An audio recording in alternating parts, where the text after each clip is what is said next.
તો જય ગુરુદેવ, જય અલગ ધણી.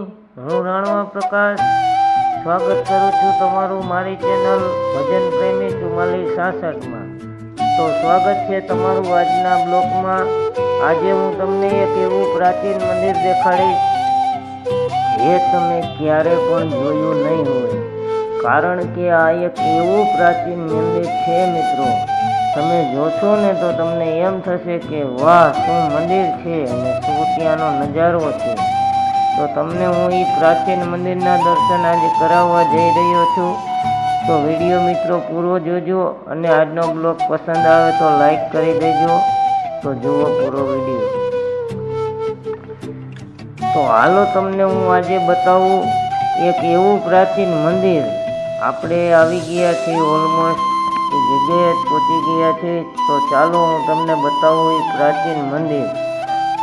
તો વિડીયોમાં બન્યા રહેજો અને મંદિર તમને કેવું લાગ્યું મિત્રો જરૂરથી જણાવજો, કારણ કે આ વિડીયો બનાવવા પાછળ ઘણી મહેનત થઈ છે. તમે જુઓ, તે મંદિર અડધું પાણીમાં ડૂબેલ છે.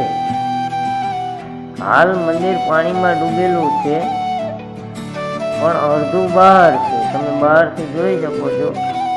તો ચાલો હું તમને ત્યાં નજીક જઈને દેખાડું કે કઈ રીતે મંદિર ડૂબેલું છે ને તેની પૂજા કઈ રીતે થઈ રહી છે. તમને બધું જ દેખાડવાનો છું. તો બન્યા રહેજો વિડીયોમાં અને વિડીયોમાં એક કમેન્ટ કરજો મિત્રો કે તમને આ મંદિર કેવું લાગ્યું. અહીંથી જવાનો રસ્તો છે, પણ બહુ જાળવીને જોઈ કરીને જવા જેવો રસ્તો છે. કદાચ તે લપસી જાય તો લાગી પણ શકે છે, તો ધ્યાન રાખીને જવા જેવો રસ્તો છે. તો ચાલો હું તમને દેખાડું મંદિર. થોડુંક ચડવાનું પણ આવે છે. તો આ એક ભાઈ જઈ રહ્યા છે, તમે જુઓ છો આ રીતે જવાનું છે. અને આ એક મંદિર તમે જુઓ અહીંનો નજારો. આ મંદિર છે, તેના વિશે ફૂલ ઇન્ફોર્મેશન તમને હું આપીશ. પહેલાં આપણે આ નવું એક મંદિર છે તેના દર્શન કરી લઈએ. ત્યાં પણ ઘણા દેવી દેવતાઓ બિરાજે છે, તો તમને દર્શન કરાવું. તો જુઓ મિત્રો, આ રીતે છે આ મંદિર. ત્યાં મહાદેવજીની લિંગ પણ છે અને ગજાનંદ ગણપતિ બાપા બિરાજે છે. તો પ્રથમ ગણપતિના ચરણોમાં આપણે નમી તેમને પ્રાર્થના કરીએ. સાંઈ બાબા પણ બિરાજે છે અને ચંડમુંડને અન્નાળી ચામુંડા પણ છે અને મા મેરડી પણ અહીંયા બિરાજે છે. ઘણા માતાજીઓ અહીંયા બિરાજે છે. તો તમે મિત્રો જરૂરથી અહીંયા દર્શન કરવા આવજો. હનુમાનજી પણ અહીંયા બિરાજે છે.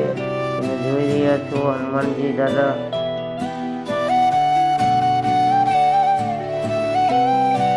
આ મંદિર ખૂબ જ પ્રાચીન છે મિત્રો.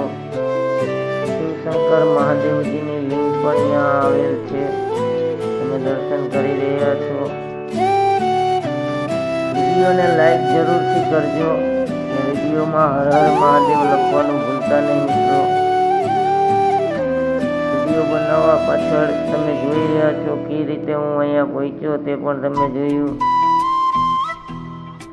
તો વિડીયોને એક લાઈક જરૂરથી કરી દેજો અને આજનો બ્લોગ કેવો લાગ્યો જરૂર જણાવજો. હવે તમે જુઓ છો મિત્રો, આ છે નદી. પહેલાં નદીમાં આ રીતે પાણી ભરાતું નહોતું મિત્રો. ત્યારે આ નદી પર આગળ બાંધ બાંધવામાં આવ્યો. પછી આ મંદિર ડૂબી જવા લાગ્યું. પછી આ મંદિર અહીંયા ઉપર નવું બનાવવામાં આવ્યું અને આ છે જૂનું મંદિર જે અત્યારે હાલ પાણીમાં ડૂબેલ છે. ત્યાં જવાનો આ રસ્તો છે. તમે સીડી જોઈ રહ્યા છો, ત્યાંથી નીચે જવાથી. ને અહીંયા બાજુમાં કોઠોર બનાવેલમાં આવેલ છે અને તેમજ ઉપર પણ ભવ્ય મંદિર બનાવવામાં આવ્યું છે. હું છું રાણવા પ્રકાશ, ભજન પ્રેમી 4466. આપણી ચેનલ સબસ્ક્રાઈબ જરૂર કરજો. અને આવા જ વિડીયો જોવા માટે આપણે તમે ચેનલમાં કમેન્ટ જરૂર કરજો કે તમને આજનો વિડીયો કેવો લાગ્યો. તો જલ્દી મળીશું નવા બ્લોગમાં. જય હિન્દ, જય ભારત, જય ગુરુદેવ.